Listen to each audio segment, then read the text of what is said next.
Let's get more reflection now on the confirmation that America's NATO allies will commit at least 7,000 extra troops to reverse recent gains by the Taliban in Afghanistan, with President Obama announcing 30,000 extra US troops to be deployed by the middle of next year. How successful can this big US-led military surge be, including troops from up to 25 NATO nations? Well, let's go live to Washington and Masood Aziz. He's a former senior Afghan diplomat, now a political analyst at the think tank he created, the Afghanistan Policy Council. Welcome to World News Today. The critical time is not now. It's going to be the middle of the year 2011, when the Americans and NATO say that's when they will start downscaling all these troops. Do you believe that the Afghan security forces, the army and the police, will be ready to take control then in some provinces? Well, while it's extremely important to have these additional troops, both on the U.S. side, as announced by President Obama, 30,000, and now on the NATO side, it's extremely important to understand how the NATO troops are going to be coordinating their efforts together. On the agenda, of course, one is the actual fighting that is happening in the south and the east of the country in Afghanistan. Second is the training, as you had mentioned, of the Afghan security forces.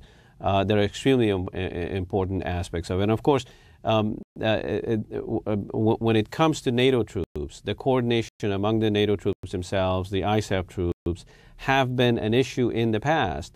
So it makes additional troops less effective if that coordination is not along the lines of the new strategies that are extremely important. Now, counterinsurgency is part of that strategy. It's very complex. There's a lot of parts to that strategy.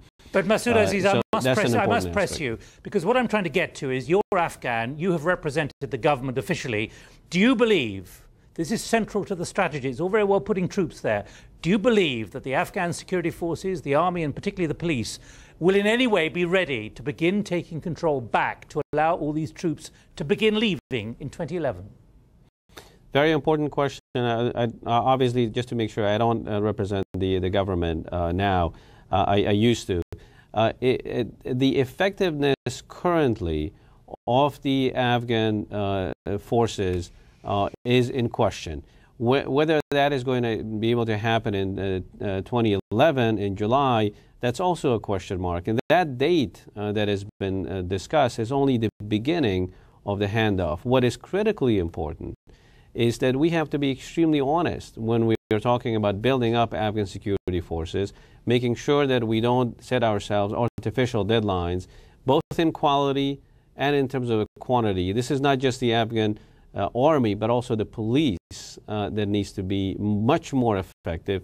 And in doing so, it's not just the numbers. You have to have, in that respect, an infrastructure, rule of law that's critically important. So there are other aspects that are much more important than numbers. Now, I must also put this to you. It's all very well talking about 30,000 plus 7,000, 37,000 extra troops going in.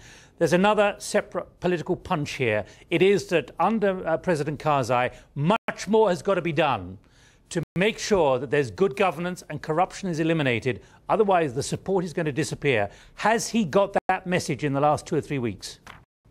That's correct. In a way, setting up a deadline like this was one of the most important aspects, to have that deadline on the wall, to also engage the partner, the Afghan government that's in place, to move on along the same directions. But at the same time, the international community is also needs to be engaged in building the capacity of this government that has been lacking in the past, make it stronger so it's able to service its own population.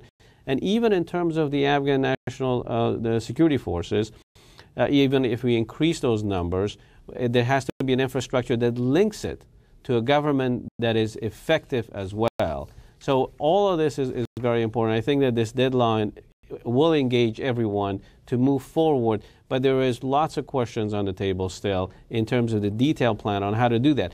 The other aspect that concerns me the most, the other aspect is that as we are going to eventually draw down security forces from Afghanistan, the international security forces, we need to ramp up the economic assistance, the governance buildup. That has been one thing, that one strategy that has been missing so far. President Obama has not been very detailed on this.